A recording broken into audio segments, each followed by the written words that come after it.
Grrr, grrr. Aro, ipori tanambe, orari, soki orari, mbera yangoyo. To join with you today soki nakanisi yachi chindela polisa mobuto na mbelelo as the greatest demonstration soki nakanisi yachi chindela polisa tata na yozanga lelo bobomone lelo bobomona bobomone lelo bobomona soki nakanisi yachi chindela polisa tata na yozanga lelo. Toujours c'est Pelaming, nous les combattants.com, toujours na pointe.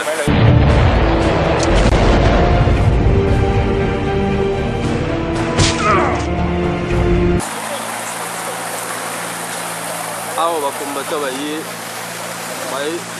faut bien guider aux la conférence awa mais déjà sur place au foot na kata terrain donc bambila ba blindé donc ba lingi ba congolais ba kota la conférence de presse wana. Alors conférence de presse bazolo bila Congo bambila batondi awa tandenge ba blindé biso donc ba lingi to kota te la conférence wana donc pour ba coloniser bien Congo. Ba mi bon à toi Martin Sali donc biso nous ensemble là. Martin Sali sur la parole à adresser Bissot. Oui, chers compatriotes, bonjour. J'espère aujourd'hui c'est une journée, il y a conférence de presse de la ministre de la francophonie, Madame Benguigui. Là, on est venu au Cap. On était venu pour précisément assister à la conférence. Bon, on est surpris quand même quand on est arrivé avec l'ensemble des combattants, des patriotes. On nous a fait barrage à la porte. Ils ont dit c'est uniquement pour les journalistes. Mais c'est que nous, on ne comprend pas.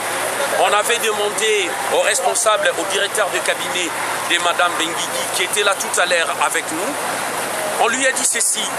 La conférence qu'ils sont en train de faire, il y a beaucoup de monde qui sont dedans. Et pourquoi pas les Congolais, ils vont assister à cette conférence. Bon, on trouve ça injuste. Et pourquoi ils ne veulent pas des Congolais dedans? Parce qu'ils vont mentir à la presse. Parce que la presse, c'est quoi? La presse, c'est la France. La presse, c'est la corruption. Parce que tout ce monde qui sont dedans, qui sont à l'intérieur, on ne sait pas ce qui va se passer. Nous, peuple congolais, nous voulons exprimer, parce que la démocratie, nous voulons précisément exprimer, dire ce que nous, les peuples congolais, on veut par rapport au sommet de la francophonie. Nous, on voulait demander à Madame Benguigui pourquoi ils n'ont pas délocalisé les sommets de la francophonie. Pourquoi ils insistent pour aller faire les sommets de la honte au Congo. Pourtant, il y a la guerre actuellement. C'est qu'on ne comprend pas. Nous, on voulait dire haut et fort devant elle, Madame Benguigui, on n'a pas besoin de la France au Congo. On n'a pas besoin de la francophonie au Congo. Merci. Ministre de la francophonie, c'est elle qui est à la base de ces sommets-là. Pourquoi? Parce que M. François Hollande, il avait délégué sa ministre pour aller au Congo.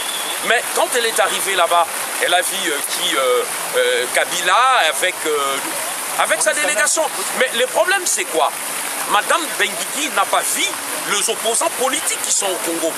Elle a vu uniquement les gouvernements de Kabila. Il a arrangé avec Kabila.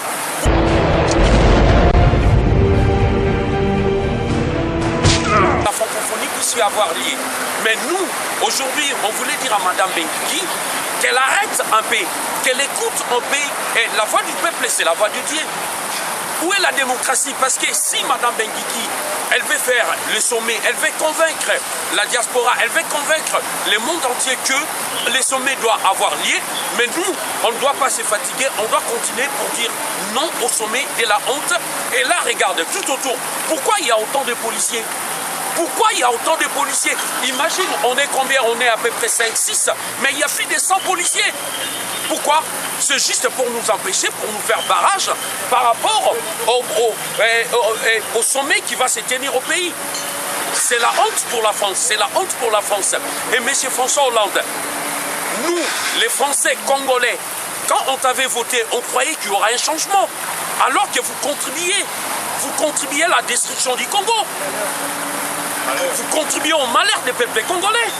Parce que quand vous allez au Congo, actuellement il y a la guerre. Il y a la souffrance, il y a la misère. Il y a un président tricheur. Il n'avait pas réussi aux élections. Et vous allez les soutenir. C'est la honte pour la France. Comme dit Sally, c'est vraiment une honte. Vraiment. Aujourd'hui, on nous empêche d'assister à une conférence. On le sait bien pourquoi. Parce que ils savent qu'on a beaucoup de questions à leur poser, des questions vraiment très pertinentes. Et c'est pour ça qu'ils nous obligent à ne pas assister à cette conférence. Mais c'est dommage, c'est dommage. Et ils le savent très bien qu'actuellement au Congo, on viole nos mères. Ils savent très bien qu'au Congo, actuellement, il y a le M23 qui est en train de saccager toute la population. Ils le savent très bien. Mais malgré tout ça, ils s'imposent, ils insistent que cette francophonie puisse se faire au Congo. Et pourtant, toutes les conditions ne sont pas réunies pour que cette francophonie puisse se faire au Congo. On ne comprend pas, on ne comprend pas. Pourtant, un pays de droits de l'homme comme la France, je suis sidéré, je suis étonné de voir de telles choses. Je suis même presque... je suis abattu, ça me fait très mal, mais bon, on verra ce que ça va donner par la suite. Nous le combattants pour comme toujours présent dans l'événement. Donc vous voyez, quand rapport conférence de presse, il y a Madame Benguini, à la salle, mais donc on comprend pourquoi deux poids deux mesures. Pour la Libye, il va charger de combien on a un missile, il va lancer au texte. Pour la Bachar Assad, la TV, pourquoi pas Bissou? Pourquoi pas Bissou va Congolais? Benguini a quel ça, pourquoi il a côté de la opposante? C'est que dans la ça, pour la côté de pour la intérêt toujours. Il y a un peuple congolais qui a toujours mobilisé. Il y a un signe avec la ça, on a beau téléma, beau téléma. Parce que ma solo est rongi. Et ça, tu as tout dans ce cas, tu peux la mille. Ok, c'est ça la moto. Donc, tout ça toujours présent dans l'événement, toujours pour l'amour à Congo Kaka. Toujours pour l'amour à Congo Kaka. Toujours pour l'amour à Congo. Vous comprenez? Pourquoi des fois des missiles? Pourquoi? Ma viol. Pas d'abord au pouvoir. Parce que le blanc, tu peux pas le blanc. Tu peux pas nini. Pour la nini. Banakin, vraiment, le 12, au téléma. Au tika makamou et les caboïtés. Au talanit, ça la biso en France. Binokuna est encore pire. S'il vous plaît, Banakin, au téléma. Au tika que francophonie, on est ça dans calme. Au là qui savent que vous avez congolais. Vous avez un amour, il y a un beau canabino. Au téléma. Parce que trop c'est trop. Au tika batouana, pas marcher, pas piétiner, c'est un beau canabiso. Au moni awa Abdou Diouf alobi que alingi que Kagame a assisté la francophonie wana ba trouver ça normal mutu oyo osala biso guerre actuellement assister la francophonie wana et ça normal t'es peuple congolais botelema de partout mboka mobimba botelema boloba non la francophonie wana bosala soki faut bosala soki nini bosala yango. Merci beaucoup. Donc le 13 secondes pour que na limité hein bozwa vie pour que tika vie kuna sala. Le 13, Parlement Loa, Parlement limité, donc tous les combattants debout, tous les parlementaires debout, il y a beaucoup de vie, beaucoup de ça là, dans un espoir, dans un élite qui est Simba. Tous les parlements vont mobiliser, tout on a mobilisé, beaucoup de vie, beaucoup de négocier. Le président Tshisekedi n'a pas dit la nation, quand il y a beaucoup de salariés. Donc vous êtes déterminé. Vous savez que vous savez que vous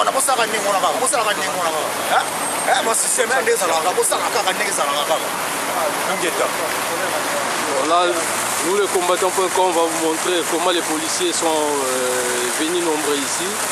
Donc là vous regardez, il y a les policiers partout, en civil, il y a peuple congolais. Vraiment tout ça na bino. Bande konangai. Ba patriotes, ba combattants, et ça là, ba militants congolais. Mais bon téléma, parce que l'élo, François Hollande obligé au Kenya. Mais là on a aussi un bino bande onanga. Beaucoup qui kolakisa na François Hollande que bino ba congolais boza debout. Botumba ba voiture na kata balabala les alaka ka moko o prince Yanjili.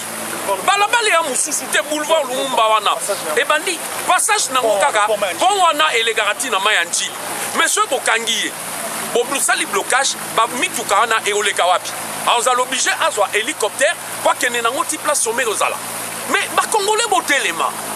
Bo banga te mundele nenani. Bongo biso ato telema. Tozo banga bambila nyonso o bozo mona a. Tozo banga te. Mais bo telema biso tozo bunda pona bino. Et bino pe boko ka ko telema. C'est bino bo salité. C'est bino bo telemité. Bo luka ba stratégie, bo luka ba moyen. Na koki koloba yango awate. soyez bolaxi force na bino, c'est comme ça Mundela Kobanga, c'est comme ça François Hollande a reçu un message. Mais soyez bosali le côté. Bon, on a bango bazala na bango bongo. Yango na bino moko, boza ondima Joseph Kabila avant d'arrêter na pouvoir. Boza ondima avant d'arrêter na pouvoir parce que bolingi ko bougete. Biso a tozo telemela bino. Nga na uti musala na tiki musala na ye mbangu pona bino. Na bunda pona bino. Na kutana na mwasi oya lokuta. Oya zali cause ya malheur ya ba peuple congolais. Eza bengiki oyuti. Il y a une cause de malheur à peuple congolais. Il y a un qui tout à coopérer avec Kabila, dans le gouvernement à Kabila. Bazar au talaba intérêt na bango. Bazar au kene pona ko piller ba richesse na biso. Bongo tolo baté, totele maté. Nasuki wam. Botele mabino mo bande ko ngai. Botele ma botele ma. Bola ki sake boza déterminer peuple congolais. Ça ça on entend comme beaucoup pas politique. Soit disant ba opposant on bosala basala on a beaucoup bosani. Soit les oppositions, parce que bon ça nous sommes ça nous a mis opposition bana qui ça wana ça na muni ça na muni kaka boza toujours wana opposant boza ko s'opposer contre opposant ça na muni wana tout qu'on peut dire pour se mobiliser pour terminer la marambola pour sensibiliser peuple tout qui est pour ça présent ici qui tout ça présent élu démocratiquement vous voyez ok nous c'est cahier ça musala yé soki bakoma ba bomba na bango kaka ba bomba tous les parlementaires debout l'eau alimete victoire Tchangou tous les parlementaires debout pour la mobiliser mukolo wala na mo ça qui mo systématique les ala kaka ok nous aviez dès que ça là donc ingeta toujours basala parfois toujours ingeta. Ah, voilà, nous le combattant.com, il va continuer toujours à vous montrer la grande salle. Donc, il faut comprendre que batu oyo baza koloba likambo sommet à francophonie. Yeyot, mutu oyo apesaki nde baloba coup d'envoi pour sommet à francophonie salima. Yeye lelo aye ko tenir conférence de presse. Abengisi presse ya mokili mobimba. Ya ba pays nyonso ya monde entier lelo baye awa pour apesa bango programme général ndenge sommet à francophonie au salima. Même soki ba refuser biso. Boyebi bandeko nanga. Ezala totika limi balé, ezala totika limo. Toko continuer bitumba. Toko bando tchabango tout le temps singana kingo ti bango ba kolemba. Aussi longtemps que Congo na biso ezali liberté. Toko continuer ko bundana batu wana toko lembate. Toko lembate il faut tous à la déterminer. Parce que ba congolais boloba o non, mais likamo munene yango yo. Il fallait biso petos à la quand même et belé. Tomi l'élite mais nambu o tozali. To bana toujours ko continuer na bango. Donc continuer bitumba na biso to lembate. Tosuki wana merci infiniment. Belé donc ba tondeli ga biso.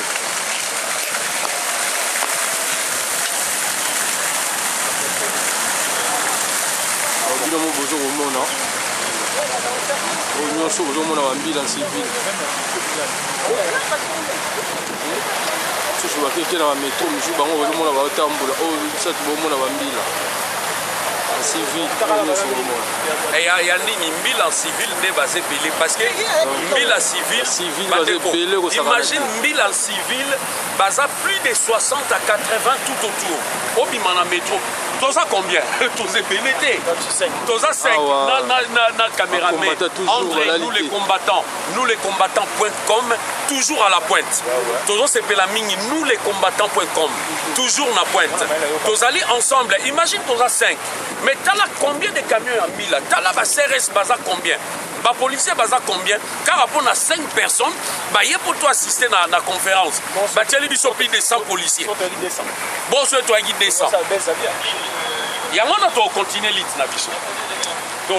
Blanchard, un petit mot. Oui, juste un mot que j'avais à adresser à mes frères congolais. Je suis venu assister à cette conférence pour prouver à Mme Ngingi les rapports qu'avait fait la fondation Jimmy Carter. Comment est-ce que les élections ont été truquées. J'avais même amené un livre qui parle des enfants soldats. il y avait des épreuves, des déclarations que Benguingui avait fait concernant la République démocratique du Congo. Donc, nous, on est venus pour l'approuver, tous ces mensonges qu'elle avait dit. Malheureusement, ils ne nous ont pas accepté d'entrer. Vous voyez, on est là, on est à 4 plus notre caméraman, donc 5 combattants aussi, donc à 5, à plus de 100 flics. Donc, pour dire à mes frères et sœurs congolais, si on s'est retrouvé 1000 par exemple, il nous faudrait au moins 5000 policiers. Alors si on s'est retrouvé 5000, il faudrait au moins 25 000 policiers. Mais je crois que ça va bouger la France. Vous qui êtes fatigués, ne vous fatiguez pas. Le Congo, c'est notre pays. Ça restera notre pays. Il ne faut pas se fatiguer. Vouloir ou pas, il faut qu'on les libère. Allez, bonne journée mes frères et sœurs. Ouais, c'est bon.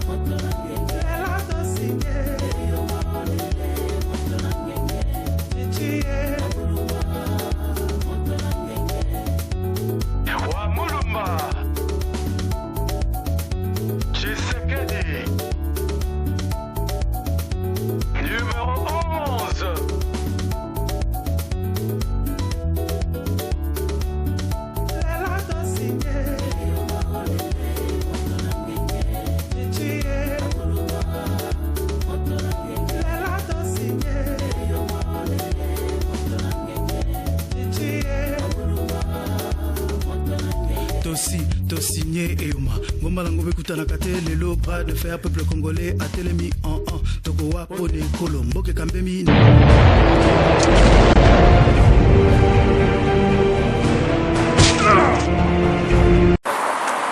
Ah mo bambila bazo koloba la Blanchard donc akende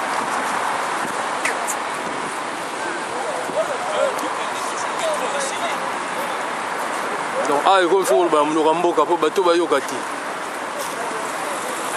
onyo so mona bambila na mbila bazo me biso so wa to yebi kuti donc bazo comparer so na métro to yebi ti donc va combattre toujours la pointe.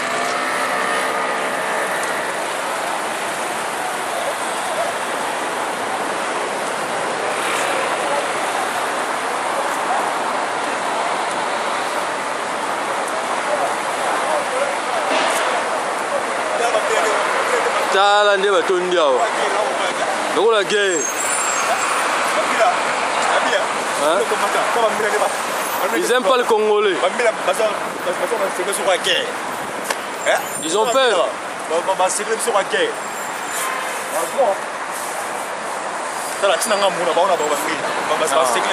Yato la savoir mbila nde ba tikuna ba sefe biso donc o nyoso bomona bango na bango ba o tozo mona ona la sabino bango na bango donc balingi ba Congolais te balingi ba yiba Congo donc nyoso bomona ba mbila o nyoso na la sabino za ba mbila da o nyoso ba fiti ba miyibi Congo toi moi si on a la sabino mtama be ami ba Congo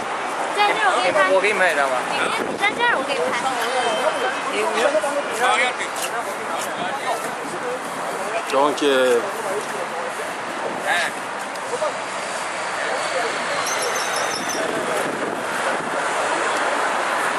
y a Congo miyibi donc ba ça likopa na bango kuna la conférence wana ba yiba Congo bien ya ba bo ba Congolais ba kote.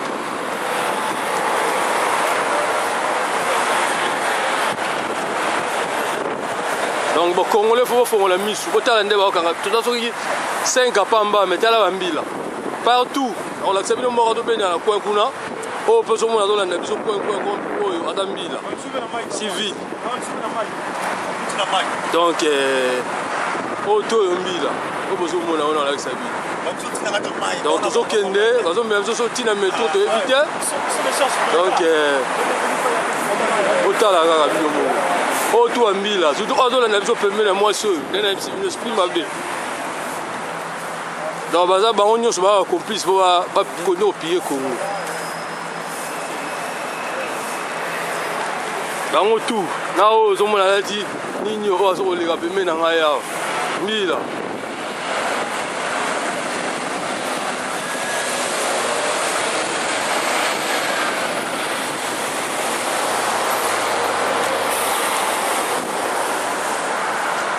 oyo nyonso omona onalakisa bino bambila baoyo nyonso balanda biso boye 5 personnes tala bambila oyo tu bambila.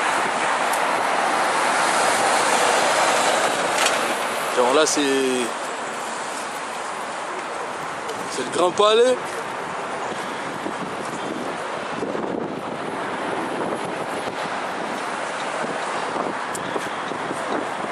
puis il y a le pont.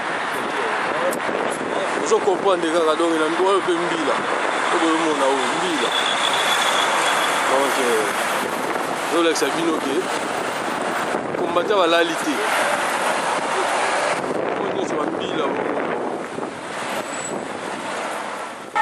Otala ande wa menacé na news. Patrick na bambila, oyo nyonso bambila. Oyo nyonso bambila na Patrick. Bambila ba oyo mo. Bambila. Tout wa okima. Bambila. Nous, la seule force pour nous, c'est la manifestation. Parce qu'on a tout dit, on a tout démontré aux Français. Malheureusement, c'est pas déclaré, il faut déclarer, monsieur. Mais déclarer chez qui? Déclarer chez qui?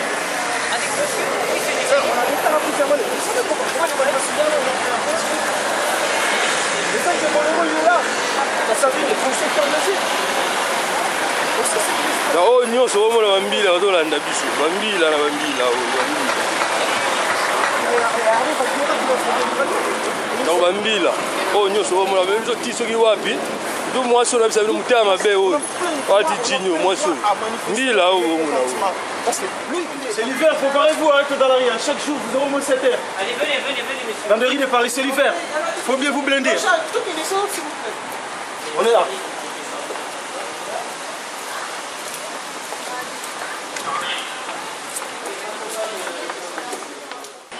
Nous les combattants.com, Maman Blandi.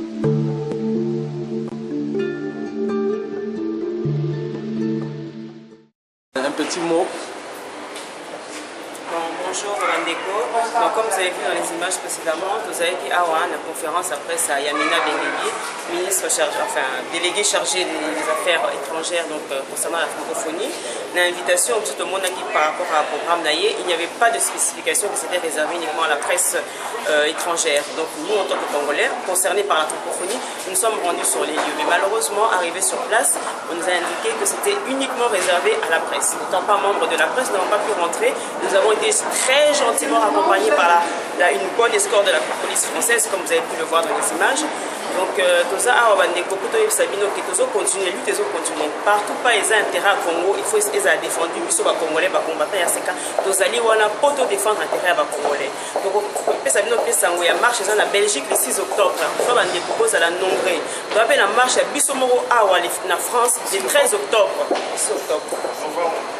Non, 6 octobre, samedi, il y a Kakawa, donc les autres j'ai dit, vendredi, samedi, il y a le 6 octobre, dans la marche en Belgique, nous avons le 13 octobre, dans Château Rouge, République, toujours pour la romantiser contre la francophonie, malgré tout le monde qui se met au Sala, et Hollande, le programme Naye, à Rokende, mais puis toujours pour manifester mécontentement, protestation, parce que le lobby historique est rattrapé par nous.